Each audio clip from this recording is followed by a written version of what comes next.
एक समय की बात है, बजरंगपुर नाम का एक बहुत ही सुंदर गांव हुआ करता था।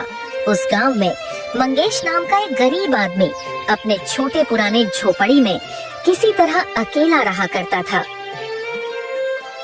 मंगेश का इस दुनिया में कोई नहीं था। उसके माता पिता उसे 15 साल के उम्र में ही उसे इस दुनिया में अकेला छोड़कर जा चुके थे।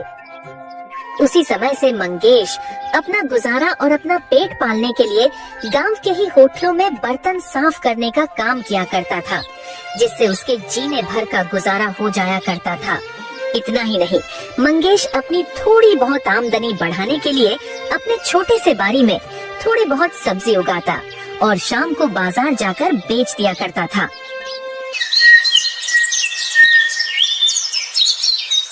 एक दिन मंगेश होटल के मालिक रतन लाल से पगार बढ़ाने की बात करता है। मालिक, मैं अपनी पगार थोड़ी बढ़ाने को बोल रहा था। जो आप पगार देते हैं उसमें मेरा गुजारा नहीं हो पाता है। मालिक, कृपया मेरा तनख्वाह थोड़ा बढ़ा दीजिए। क्या रे, तेरी ज्यादा जबान चलने लगी है क्या? तुझे 250 रुपया ही मिलेंगे महीने के। तू क्या चाहता है? 2-4 बर्तन साफ करने के मैं तुझे 1000 रुपया दूंगा क्या? चुपचाप काम करना है तो कर, वरना काम छोड़ दे। मालिक, मैं 1000 नहीं मात्र 50 रुपये बढ़ाने को बोल रहा था। अरे मैं समझ गया हूँ, तुझे काम नहीं करना है। चल निकल यहाँ से गरीब, जाके भीख मांग रास्ते पर। मैं तुझे काम से निकाल रहा हूँ। और सुनो गाँव वालों, अगर इस भिखारी को किसी ने भी काम देने की जरूरत की तो मैं उसे नहीं छोड़ूंगा। मंगेश चुपचाप सारी बात सुनता है और किसी को कुछ नहीं बोलता है। उसकी नौकरी जा चुकी थी।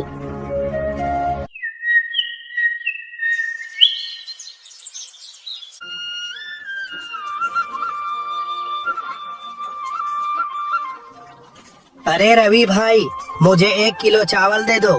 देखो मंगेश भाई, मैं तुमको कल से कोई भी सामान नहीं दे पाऊंगा, क्योंकि मेरे दुकान पर तुम्हारा उधार बहुत हो गया है। अब मैं इससे ज्यादा और कर्ज नहीं चढ़ा सकता। मेरी भी तो मजबूरी है, मेरे भी बाल बच्चे हैं, मेरा परिवार है। तो तुम बताओ, मैं और उधार कैसे चढ़ा सकता हूँ? ठीक है रवि भाई, आज मुझे उधार दे दो। कल से मैं उधार लेने नहीं आऊँगा। रवि मंगेश को 1 किलो चावल दे देता है। मंगेश चावल लेकर अपने घर चला जाता है।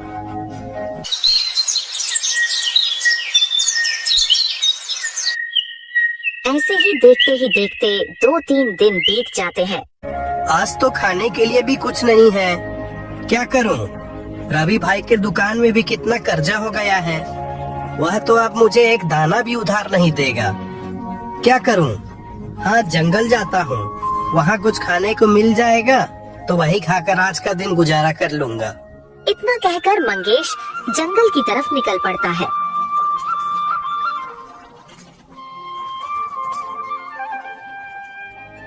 मंगेश पूरा जंगल घूम लेता है, लेकिन उसे जंगल में एक भी फल फूल नहीं मिलता है। फिर मंगेश भूखा प्यासा परेशान होकर एक पेड़ के नीचे बैठ जाता है। हे भगवान, अब मैं क्या करूं? मुझे कुछ भी खाने के लिए नहीं मिल रहा है और मेरे पास कुछ काम भी नहीं है। अब मैं क्या करूं भगवान, आप ही बताओ। तभी मंगेश की नजर एक खरगोश पर जाती है। वह देखता है कि खरगोश अपने जादू के गोले से फल प्रकट करता है। अरे बस इतना सा फल? नहीं नहीं, मुझे और फल चाहिए। मेरा पेट इतना में नहीं भरेगा, मुझे और फल चाहिए। खरगोश अपने जादू के गोले से फिर जादू करता है और इस बार ढेर सारे फल प्रकट हो जाते हैं। मंगेश यह सब दृश्य बैठे बैठे देख रहा होता है। अरे, यह मैं क्या देख रहा हूँ? खरगोश जादू कर सकता है? अरे नहीं भाई, मैंने तो कभी ऐसा नहीं देखा। यह खरगोश तो जादू से फल प्रकट कर रहा है। इतना ही नहीं, यह खरगोश तो बोलता भी है। ये कैसा खरगोश है भाई? मंगेश बेटा, भाग ले यहाँ से। अगर यह खरगोश कोई शैतानी खरगोश हुआ तो तुझ पर भी अपना जादू कर देगा। अभी उसका ध्यान फल पर है। भाग ले बेटा, भाग ले, यही समय है तेरे पास। ये सोचकर मंगेश वहाँ से जैसे ही भागने के लिए खड़ा होता है, वैसे ही खरगोश उसे बोलता है, रुको, हिलना मत अपने जगह से। मैंने कुछ नहीं देखा, मैंने कुछ नहीं देखा। मैं जा रहा हूँ यहाँ से, मुझे कुछ मत करना। मैं किसी को कुछ नहीं बोलूंगा। अरे नहीं नहीं, डरो मत, मैं तुम्हारे साथ कुछ नहीं करूंगा। मैं जादुई खरगोश हूँ। लेकिन तुम इस वीरान घने जंगल में अकेले क्या कर रहे हो? मेरे पास घर में खाने के लिए कुछ भी नहीं बचा है, ना ही मेरे पास पैसे हैं, और गांव में भी मुझे कुछ काम नहीं मिल रहा था।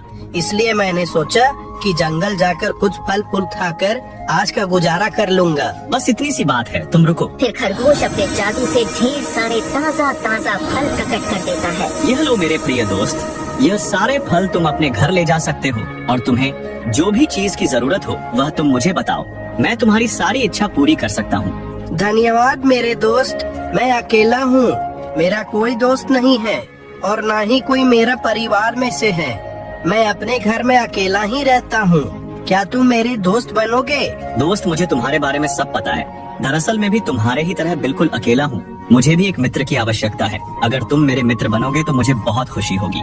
क्यों नहीं दोस्त, तो आज से हम दोनों दोस्त हैं। हाँ हाँ, क्यों नहीं मेरे प्यारे दोस्त। मंगेश और खरगोश दोनों दोस्त बन जाते हैं।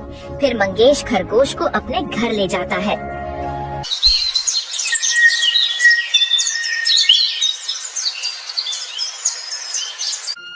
मेरे नन्हे मित्र, मुझे माफ करना। मेरे पास तुम्हें खिलाने के लिए कुछ भी नहीं बचा है, क्योंकि मेरे पास एक भी पैसे नहीं बचे हैं, ना ही मेरे पास कुछ खाने को बचा है। अरे तुम चिंता क्यों करते हो मित्र, मेरे पास खाने की कोई कमी नहीं है, बस तुम देखते जाओ। तभी वह खरगोश अपने गोले से जादू करता है और ढेर सारे स्वादिष्ट भोजन प्रकट हो जाते हैं। वाह मित्र, तुमने तो कमाल ही कर दिया। बहुत दिनों के बाद मैं तुम्हारे वजह से अच्छा खाना खा पाऊंगा। ये तो मेरा दोस्त होने का कर्ज है। तुम बस मुझे जो चाहिए वो बता देना। तुम्हें खाने में क्या क्या पसंद है, मैं तुम्हारे लिए वही ला दूंगा। फिर मंगेश भरपेट खाना खा लेता है। खाना कैसा लगा मेरे दोस्त? खाना तो बहुत ही अच्छा था मित्र, लेकिन तुमने इतना सारा खाना ला दिया है कि मैं इसे 3 दिन तक भी खाऊं तो ये खत्म नहीं होगा। क्या ये खाना खराब नहीं होगा क्या? तुम उसकी चिंता मत करो मित्र, मेरे जादू से लाए हुए कोई भी चीज खराब नहीं होती है। जादुई खरगोश के मंगेश की जिंदगी में आने पर मंगेश की जिंदगी पूरी तरह बदल गई थी।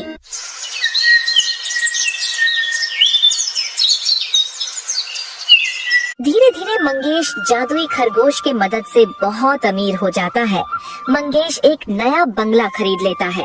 अब उसके पास पहनने के लिए अच्छे कपड़े से लेकर अच्छा खाना, यहाँ तक कि बड़ी बड़ी गाड़ियाँ भी मंगेश के घर के आंगन में खड़ी रहने लगी थी।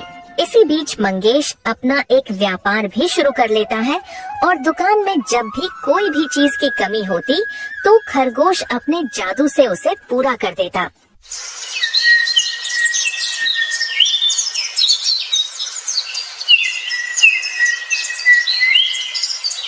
मंगेश की तरक्की देखकर सारे गांव वाले हैरान हो जाते हैं। अरे भाइयों, मंगेश को देख रहे हो ना आप लोग? होटल में बर्तन साफ करने वाला आदमी आज इतना अमीर कैसे हो गया? कुछ दिनों पहले ही तो उसने मेरे दुकान से 1 किलो चावल उधार लिया था। अरे हाँ भाई, मंगेश ने तो कुछ ही दिनों में बहुत तरक्की कर लिया।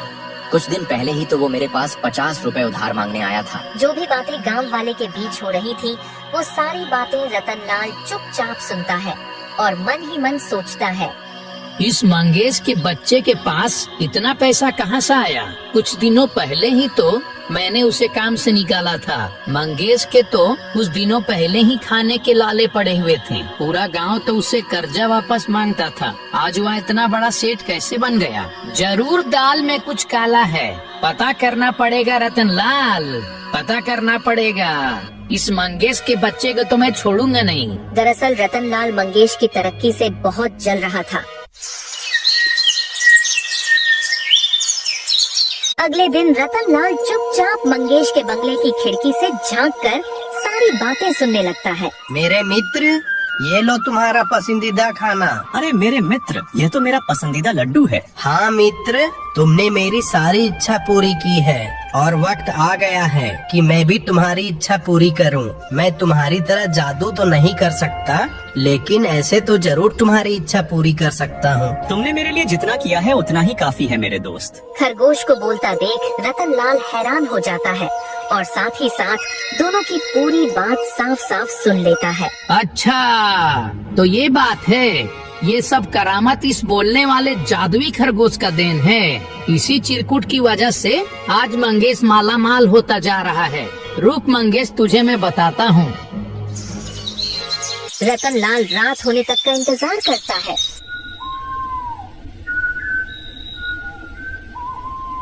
रात को खरगोश और मंगेश अपने बिस्तर पर सो रहे होते हैं। तभी रतनलाल चुपके से उसके घर में घुस जाता है और खरगोश को अपने साथ अपने घर ले जाता है। अरे चिरकुट, चुपचाप जादू कर और मेरे लिए सोने और पैसों का ढेर लगा दे। मुझे छोड़ दो, मैंने तुम्हारा क्या बिगाड़ा है?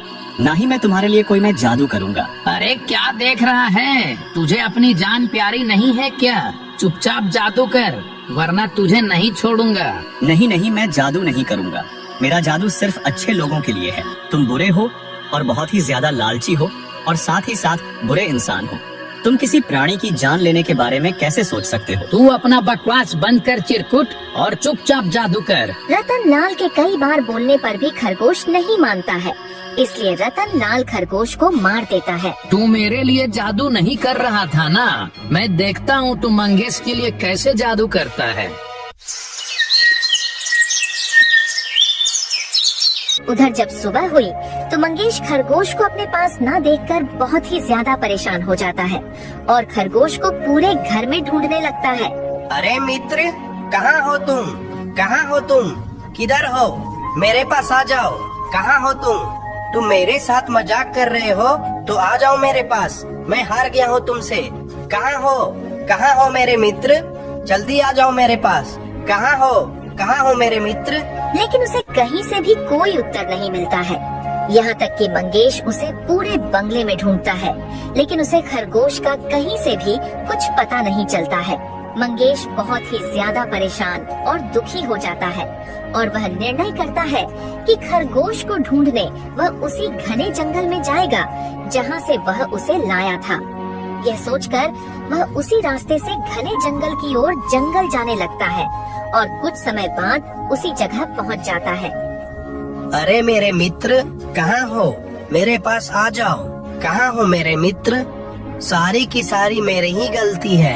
मैंने तुम्हारा ध्यान नहीं रखा। तुम मुझे कहाँ छोड़कर चले गए?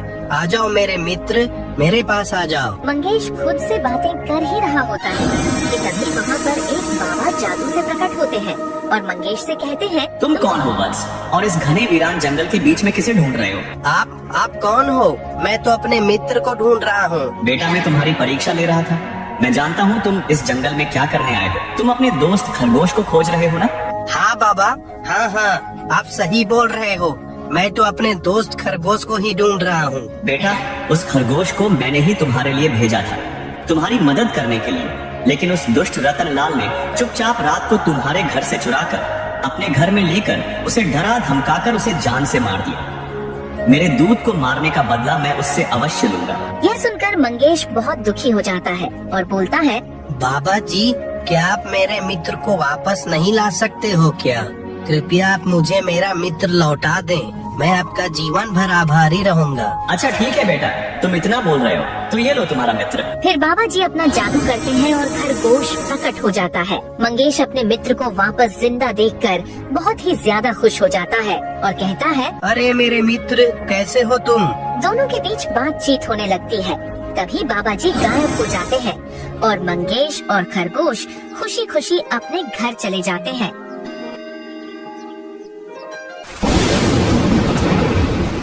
ऐसे ही महीनों गुजर जाते हैं और बारिश का मौसम आ जाता है। एक दिन रतनलाल भारी वर्षा में कुछ काम से बाजार की ओर छाता लेकर जा रहा होता है। तभी एक जोरों की गर्जन के साथ